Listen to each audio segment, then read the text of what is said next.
হরে কৃষ্ণ। ওম নমো ভগবতে বাসুদেবায়। ওম নমো ভগবতে বাসুদেবায়। ওম নমো ভগবতে বাসুদেবায়। শ্রীমদ্ ভগবদ্গীতা পঞ্চম অধ্যায় কর্ম সন্ন্যাস যোগ। শ্লোক 16। জ্ঞানেন তু তদ্জ্ঞানম येषां নাশিতম আত্মনঃ তেষাং আদিত্যবৎ জ্ঞানম প্রকাশয়তি তৎপরম। অনুবাদ: জ্ঞানের প্রভাবে যাদের অজ্ঞান বিনষ্ট হয়েছে তাদের সেই জ্ঞান অপ্রাকৃত পরম তত্ত্বকে প্রকাশ করে, ঠিক যেমন দিন মানে সূর্যের উদয়ে সব কিছু প্রকাশিত হয়। শ্লোক 17।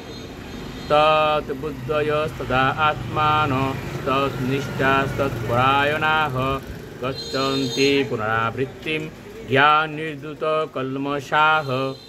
অনুবাদ: যার বুদ্ধি ভগবানের প্রতি উন্মুখ হয়েছে, মন ভগবানের চিন্তায় একাগ্র হয়েছে, নিষ্ঠা ভগবানে দৃঢ় হয়েছে এবং যিনি ভগবানকে তার একমাত্র আশ্রয় বলে গ্রহণ করেছেন, জ্ঞানের দ্বারা তার সমস্ত কলু সম্পূর্ণরূপে বিধৌত হয়েছে এবং তিনি জন্ম মৃত্যুর বন্ধন থেকে মুক্ত হয়েছেন। শ্লোক 18।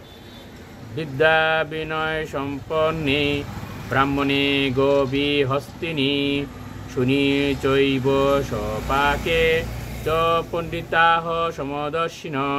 অনুবাদ: জ্ঞানবান পণ্ডিতরা বিদ্যা বিনয় সম্পন্ন ব্রাহ্মণ, গাবি, অস্থি, কুকুর ও চণ্ডাল সকলের প্রতি সমদর্শী হন। হরে কৃষ্ণ।